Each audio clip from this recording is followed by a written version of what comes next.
Nobody thinks I'm Indian. When I get in a taxi in Istanbul, the driver thinks I'm Turkish. In New York, everyone just assumes I'm Mexican. Even in New Delhi, people tell me they think I'm from Iran. But the good people of Uzbekistan, they know an Indian when they see one. Whenever I land in Tashkent, I'm usually greeted with this. मेरा जूता है जापानी ये पतलून इंग्लिस्तानी sir पे लाल टोपी रूसी फिर भी दिल है हिंदुस्तानी. And yes, they even know the words. So I sought to get to the bottom of this mystery. Why do so few people think I'm Indian? To get the answer, I turned to science. I took a Q-tip, a swab of saliva from my cheek, and I mailed it off to the National Geographic Genotype Project. When you participate in one of these large-scale global ancestry studies, you learn that none of us is as racially or ethnically homogeneous as we tend to think, or we're told. Instead, each of us is the product of large-scale genetic collisions that have been occurring regularly over hundreds of thousands of years as mankind has wandered and migrated across the continents. Well, here are my results. I am 50% Southwest Asian, 22% Mediterranean, 17% Southeast Asian, and 10% Northern European. So in my DNA, I have the Aryan invaders, Alexander the Great, and Genghis Khan's marauding Mongol hordes. And so do most of you. So whether you think of yourself as Indian or Chinese or Iranian, the truth is you are most definitely Asian. So why don't we think of ourselves or refer to ourselves as Asian the way Europeans do European?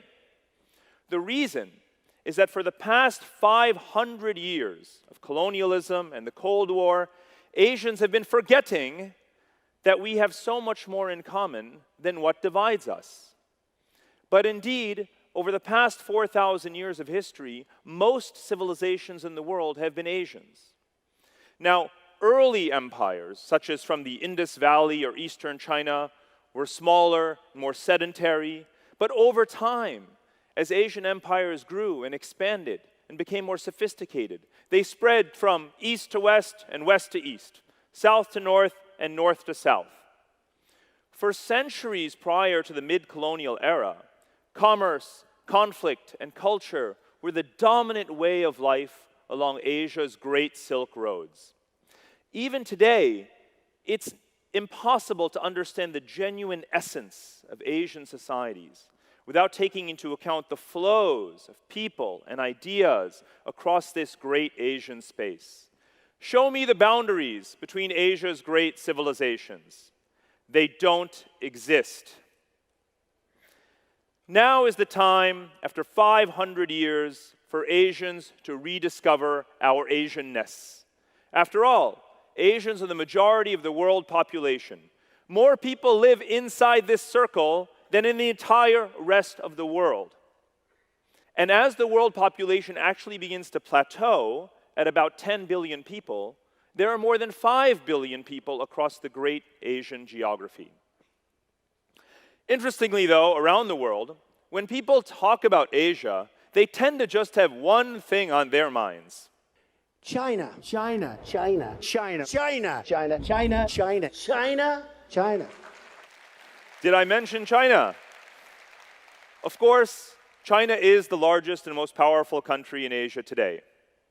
But it does not singularly represent all of Asia itself. In fact, there are 3.5 billion Asians who are not Chinese. So the correct way to understand how Asia is evolving is not in discrete blocks of one empire dominating over others, but rather in waves of mutually reinforcing growth. And Asia's modern growth story actually begins with Japan.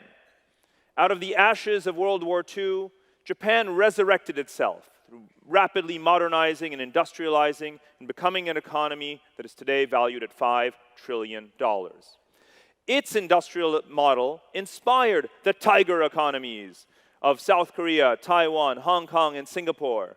Today, their GDP is also about $5 trillion. Now, each of those countries, and together, were the largest investors driving China's economic miracle over the last 40 years, propelling it to a GDP of $11 trillion today. So is that it? Is that the end of the Asian story? Does history stop there? No, of course not. The greatest wave of Asian growth is just getting going. The 2.5 billion people across South and Southeast Asia, stretching from Pakistan through India, Bangladesh, Myanmar, Thailand, Indonesia, and the Philippines, young and dynamic societies whose GDP collectively is already $6 trillion. And if they grow at only half the rate that China has in the past 40 years, they will equal China's present GDP within the next 10 years. Let's take a closer look at how this next Asian growth wave is unfolding. Just as Japan and Hong Kong and Taiwan and Singapore were the leading investors sponsoring China's economic miracle, today those same countries and China are the leading drivers of the next wave of Asian growth. This is embodied in the Belt and Road Initiative, the largest coordinated infrastructure investment program in the history of the world. For many people, it harkens the dawn of a new golden age of Silk Road. But for others, it's a plot by China to dominate Asia. Here's how I think it's going to play out. Infrastructure is the essential platform for countries to grow and modernize. And not only is India spending so much today on its own infrastructure, but the largest recipient of loans from the Beijing-based Asian Infrastructure Investment Bank is India. And as all Indians ought to know, when an empire invests in its colonies or in its periphery, it actually helps them build and modernize and gain the confidence to resist. And indeed, what it took the British Empire and Europeans 300 years to learn, China is experiencing in just 3 years. Look around at Pakistan, Malaysia, Myanmar. Countries are canceling or renegotiating their debts to China. They're demanding a better deal in which they benefit more from the relationship rather than the reverse.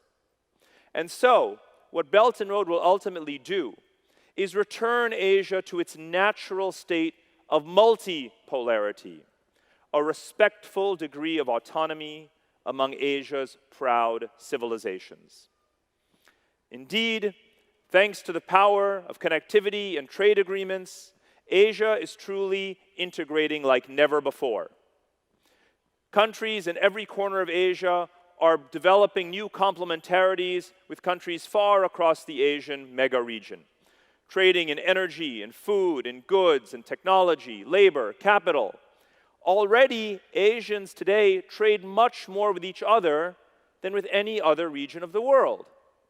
And as the US-China trade war unfolds, China will in fact accelerate its trade with other Asians. So Asia is actually becoming more and more self-sufficient every single year. In decades past, Asians used to produce for the West. But now, Asia's economies have become so large that the West is producing for Asia.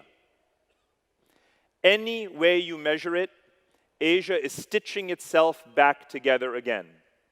Here, you can not only see the fundamental infrastructures connecting Asia's subregions, but in particular, all of the busiest international airline routes in the entire world are between pairs of Asian cities. This means business travelers, entrepreneurs, students, tourists are crisscrossing the region in growing and growing numbers.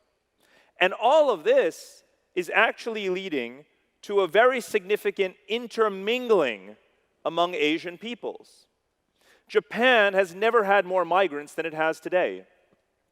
In South Korea, there are towns full of Korean Vietnamese and Korean Chinese families. In Dubai, Indians and Filipinos are getting married and giving birth to little Indipinos. And in Singapore, generations of intermarriage between Chinese and Indians have created a new race of Chindians. So today we don't call ourselves Asian as naturally as Europeans do European, but I'm confident that future generations will. That was the dream of India's great poet and Nobel laureate Tagore. He urged Asians to recover the spiritual bonds of unity that tie them together over their colonial barriers and cultural obstacles. His firmest belief was that Asia is one. So the next time someone asks you who you are or where you come from, you may still have your own answer, but I certainly hope it includes pride in being Asian. Thank you.